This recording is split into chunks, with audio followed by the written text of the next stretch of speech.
Hey, so in the next experiment, we can try seeing what are important parameters to lap time and what are not. So, as shown previously, after you open up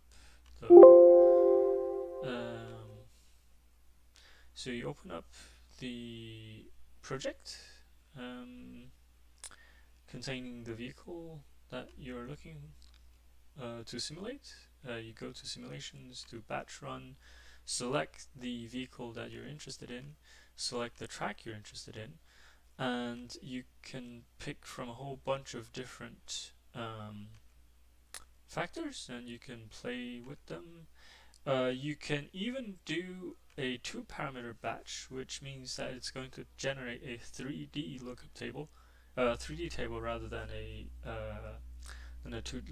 2D table.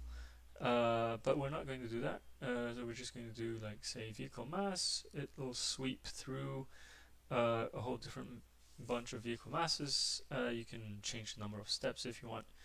But I've done that already. So you click simulate. So here's one I prepared earlier. You can see if I varied the mass of the car between 1,000 and 1,800 kilograms, assuming all other things being equal, and in reality it will not be, because um, what this is saying is that assuming the 1,000 kilogram vehicle was able to generate 1.2 G's of lateral grip, and the 1,800 kilogram vehicle was able to generate also 1.2 G's in lateral grip, then the lap time evolution would be like this. And so in here, the only effect you are seeing is from the slower acceleration that you get with the with the heavier vehicle. So you're only seeing that aspect of it. You're not seeing the fact that if you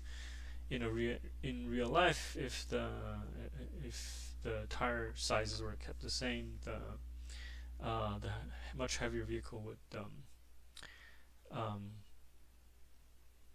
would generate way less grip due to the tire saturation effect. Um, so yeah, with that said, if all other things were kept equal for lateral grip and so on, then the effect from the slower acceleration is only about 7 seconds. Um, so drag coefficient. This is sweeping through quite a large, um,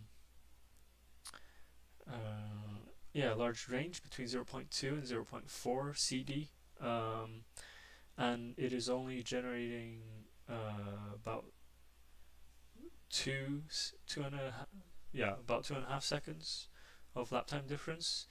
So what it's saying is that it's not that sensitive to drag coefficient actually. I think most of the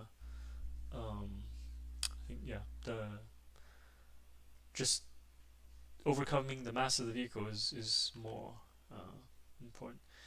So the downforce coefficient is a difficult one because I didn't dig deep enough into uh,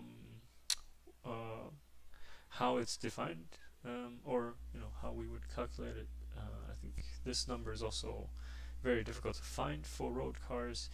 What it does show is that for a positive downforce coefficient, the lap time goes down. So this means what we stated in the previous videos is correct. A negative number means the vehicle generates lift, whereas a positive number um, means that the vehicle generates downforce. The tire rolling radius basically has no effect. You can change the tire rolling radius quite a bit, and the lap time basically doesn't change. So if you're somewhat off, no issue.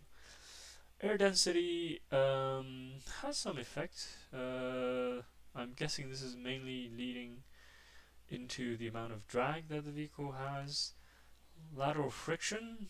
So I think as seen previously, this is probably the single most dominant factor in the lap time that gets calculated by OptimumLap. Um, Probably logical. So we see a whopping 16-second lap time difference between a tire that generates 1G in lateral grip and one that generates 1.4. For longitudinal friction, it also is helpful, but is only um, giving roughly three and a half seconds lap time difference. So what that is saying is that Spa-Francorchamps is way more sensitive to lateral grip than longitudinal grip. And if we look at final drive ratio, the car that I had 4.1, and it seems to be close to a sweet spot. It is saying that if we went lower, then the lap time increases slightly, but in general, it's not a huge effect. So if if you go lower, it's saying if you go lower, then you lose a little bit. But if you go significantly too high, become too short, then you also start losing time, probably just from running out of gears on the long straights. Power scaling factor. So this is say if you were to add a supercharger. So it is saying that it's not actually helping. Maybe not, as much as you might think. It is sensitive. So if you add a 50% more power, you're going from 168 down to 163, or 162. So that's about 5 to 6 seconds. But still, you'd have to be adding very significant amounts of power.